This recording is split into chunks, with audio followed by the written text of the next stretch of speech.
Selamat datang di channel Sang Pencerita, channel YouTube yang menyajikan berbagai macam cerita.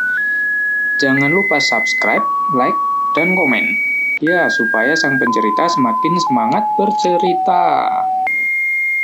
Cerita kali ini akan membahas kisah Nabi Adam alaihi salam.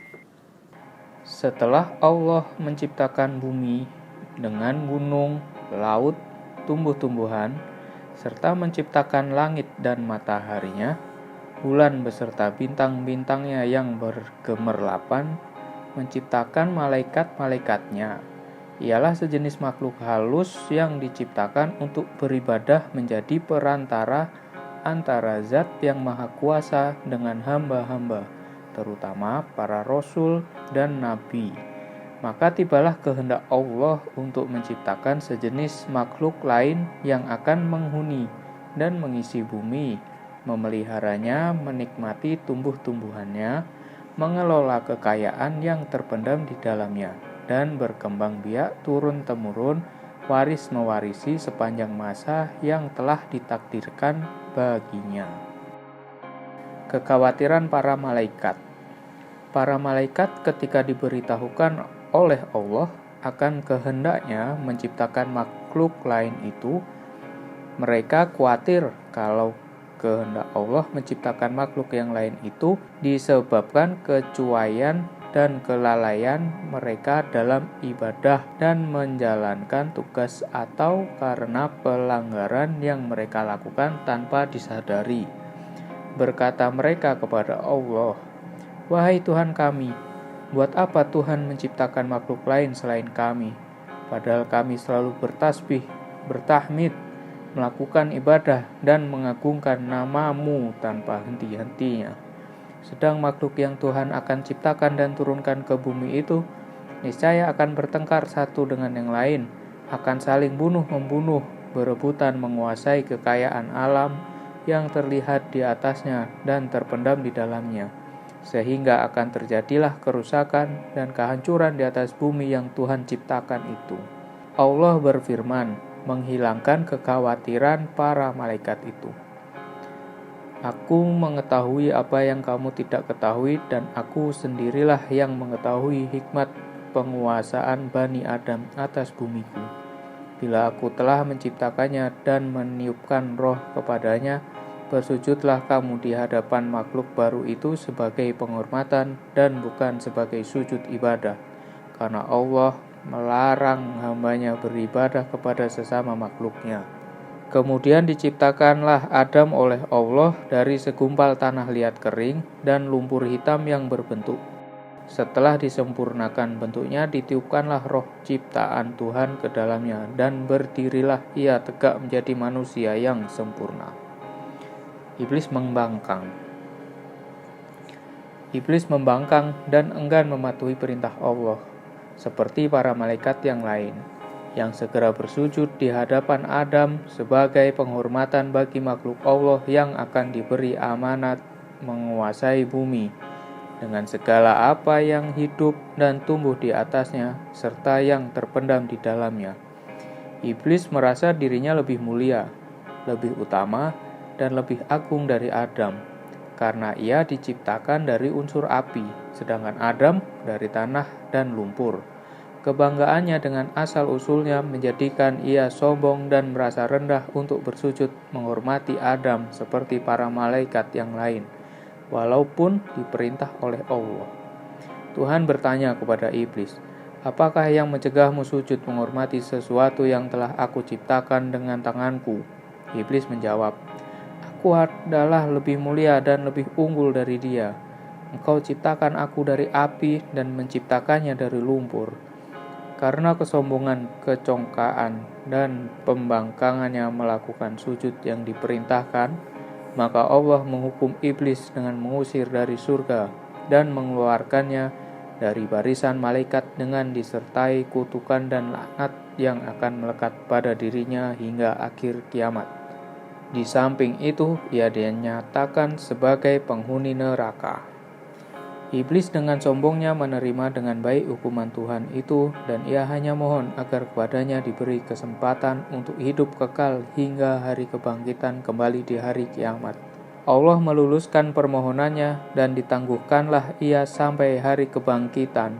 Tidak berterima kasih dan bersyukur atas pemberian jaminan itu, bahkan sebaliknya, ia mengancam dan menyesatkan Adam sebagai sebab terusirnya dia dari surga dan dikeluarkannya dari barisan malaikat, dan akan mendatangi anak-anak keturunannya dari segala sudut untuk memujuk mereka meninggalkan jalan yang lurus dan bersamanya menempuh jalan yang sesat, mengajak mereka melakukan maksiat dan hal-hal yang terlarang, menggoda mereka supaya melalaikan perintah-perintah agama, dan mempengaruhi mereka agar tidak bersyukur dan beramal soleh.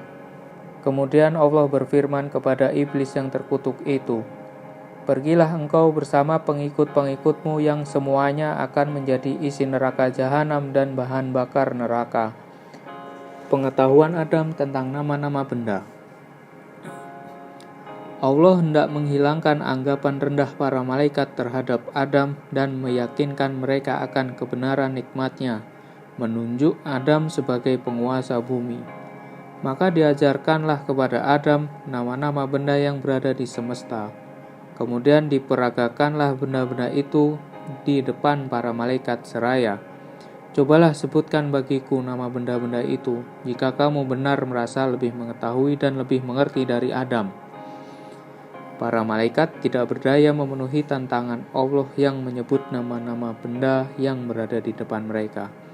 Mereka mengakui ketidaksanggupan mereka dengan berkata, "Maha Agung Engkau, sesungguhnya kami tidak memiliki pengetahuan tentang sesuatu kecuali apa yang Tuhan ajarkan kepada kami. Sesungguhnya Engkaulah yang Maha Mengetahui dan Maha Bijaksana." Adam lalu diperintahkan oleh Allah untuk memberitahukan nama-nama itu kepada para malaikat, dan setelah diberitahukan oleh Adam, berfirmanlah Allah kepada mereka, "Bukankah aku telah katakan kepadamu bahwa aku mengetahui rahasia langit dan bumi, dan mengetahui apa yang kamu lahirkan dan apa yang kamu sembunyikan?" Adam menghuni surga. Adam diberi tempat oleh Allah di surga, dan baginya diciptakanlah Hawa untuk mendampinginya dan menjadi teman hidupnya, menghilangkan rasa kesepiannya dan melengkapi keperluan fitrahnya untuk mengembangkan keturunan.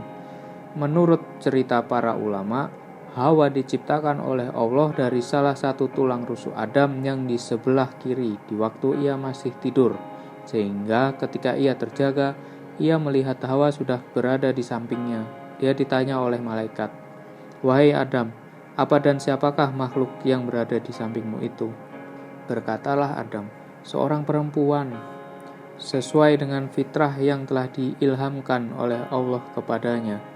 "Siapa namanya?" tanya malaikat lagi. "Hawa," jawab Adam. "Untuk apa Tuhan menciptakan makhluk ini?"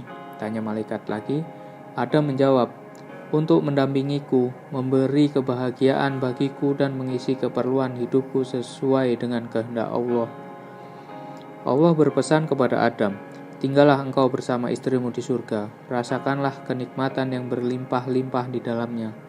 Rasailah dan makanlah buah-buahan yang lezat yang terdapat di dalamnya sepuas hatimu dan sekehendak nafsumu. Kamu tidak akan mengalami atau merasa lapar, dahaga, ataupun letih selama kamu berada di dalamnya. Akan tetapi, aku ingatkan, janganlah makan buah dari pohon ini, yang akan menyebabkan kamu celaka dan termasuk orang-orang yang zalim.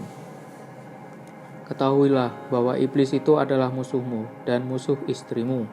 Ia akan berusaha membujuk kamu dan menyeret kamu keluar dari surga, sehingga hilanglah kebahagiaan yang kamu sedang nikmati ini." Iblis mulai beraksi. Sesuai dengan ancaman yang diucapkan ketika diusir oleh Allah dari surga akibat pembangkangannya, dan terdorong pula oleh rasa iri hati dan dengki terhadap Adam yang menjadi sebab sampai ia terkutuk dan terlaknat selama-lamanya, tersingkir dari singgasana kebesarannya, Iblis mulai menunjukkan rancangan penyesatannya kepada Adam dan Hawa yang sedang hidup berada di surga yang tentram. damai, dan bahagia. Ia menyatakan kepada mereka bahwa ia adalah hewan mereka dan ingin memberi nasihat dan petunjuk untuk kebaikan dan mengekalkan kebahagiaan mereka. Segala cara dan kata-kata harus digunakan oleh iblis untuk mendapatkan kepercayaan Adam dan Hawa bahwa ia betul-betul jujur dalam nasihat dan menunjukkan kepada mereka. Ia membisikkan kepada mereka bahwa larangan Tuhan kepada mereka memakan buah-buah yang ditunjuk itu adalah karena dengan memakan buah itu mereka akan menjelma menjadi malaikat dan akan hidup kekal.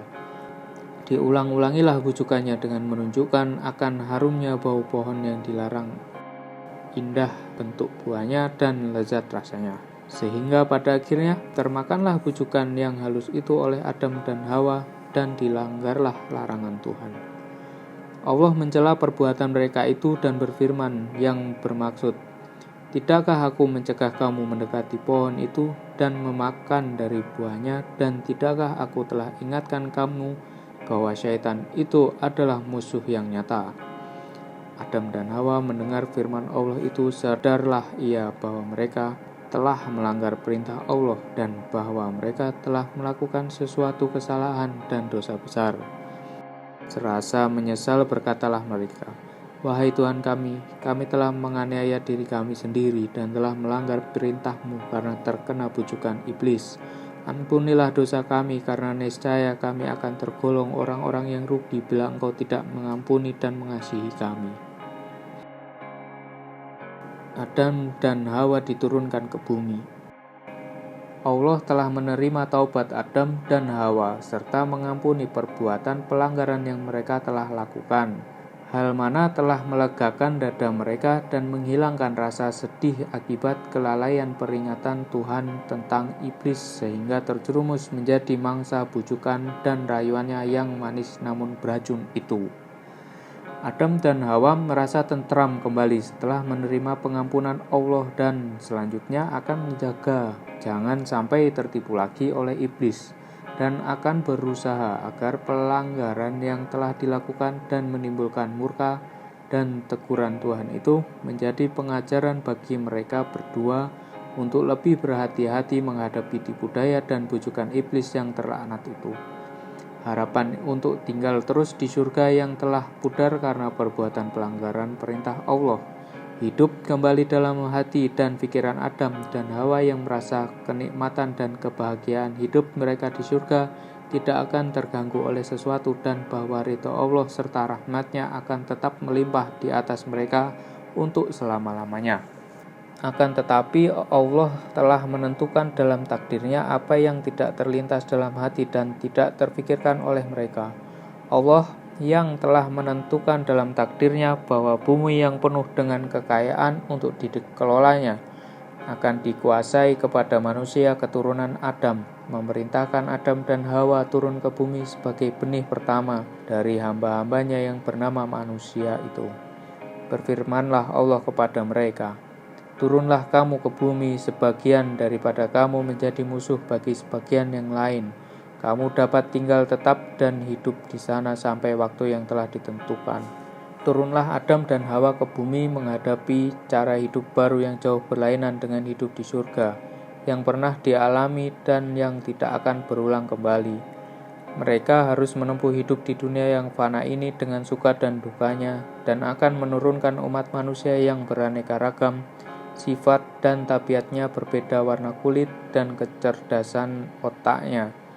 Umat manusia yang akan berkelompok-kelompok menjadi suku-suku dan bangsa-bangsa di mana yang satu menjadi musuh yang lain, saling bunuh-membunuh, aniaya menganiaya, dan tindas-menindas sehingga dari waktu ke waktu Allah mengutus nabi-nabinya dan rasul-rasulnya memimpin hamba-hambanya ke jalan yang lurus, penuh damai, kasih sayang di antara sesama manusia, jalan yang menuju kepada ridho-Nya dan kebahagiaan manusia di dunia dan akhirat. Kisah Adam dalam Al-Quran. Al-Quran menceritakan kisah Adam dalam beberapa surah di antaranya surah Al-Baqarah ayat 30 hingga ayat 38 dan surat Al-A'raf ayat 11 hingga 25. pengajaran yang terdapat dari kisah Adam, bahwasannya hikmah yang terkandung dalam perintah-perintah dan larangan-larangan Allah dan dalam apa yang diciptakannya kadangkala tidak atau belum dapat dicapai oleh otak manusia, bahkan oleh makhluknya yang terdekat, sebagaimana telah dialami oleh para malaikat tatkala diberitahu bahwa Allah akan menciptakan manusia, keturunan Adam, untuk menjadi khalifahnya di bumi, sehingga mereka seakan-akan berkeberatan dan bertanya-tanya mengapa dan untuk apa Allah menciptakan jenis makhluk lain daripada mereka yang sudah patuh rajin beribadah, bertasbih, bertahmid, dan mengagungkan namanya. Bahwasannya manusia walaupun ia telah dikaruniakan kecerdasan berpikir dan kekuatan fisikal dan mental, ia tetap mempunyai beberapa kelemahan pada dirinya seperti sifat lalai, lupa, dan khilaf. Hal mana telah terjadi pada diri Nabi Adam yang walaupun ia telah menjadi manusia yang sempurna dan dikaruniakan kedudukan yang istimewa di surga, ia tetap tidak terhindar dari sifat-sifat manusia yang lemah itu. Ia telah lupa dan melalaikan peringatan Allah kepadanya tentang pohon terlarang dan tentang iblis yang menjadi musuhnya dan musuh seluruh keturunannya, sehingga terperangkap ke dalam tipu daya dan terjadilah pelanggaran pertama yang dilakukan oleh manusia terhadap larangan Allah. Bahwasannya seseorang yang telah terlanjur melakukan maksiat dan berbuat dosa, tidaklah ia sepatutnya berputus asa dari rahmat dan ampunan Tuhan, asalkan ia sadar akan kesalahannya dan bertaubat tidak akan melakukannya kembali. Rahmat Allah dan maghfirahnya dapat mencakup segala dosa yang diperbuat oleh hambanya, kecuali syirik. Bagaimanapun besar dosa itu, asalkan diikuti dengan kesadaran bertaubat dan pengakuan kesalahan. Sifat sombong dan congkak selalu membawa akibat kerugian dan kebiasaan. Lihatlah iblis yang turun dari singgasananya, dilucutkan kedudukannya sebagai seorang malaikat dan diusir oleh Allah dari surga, dengan disertai kutukan dan laknat yang akan melekat kepada dirinya hingga hari kiamat, karena kesombongannya dan kebanggaannya dengan asal-usulnya, sehingga ia menganggap dan memandang rendah kepada Nabi Adam dan menolak untuk sujud menghormatinya, walaupun diperintahkan oleh Allah Subhanahu wa Ta'ala.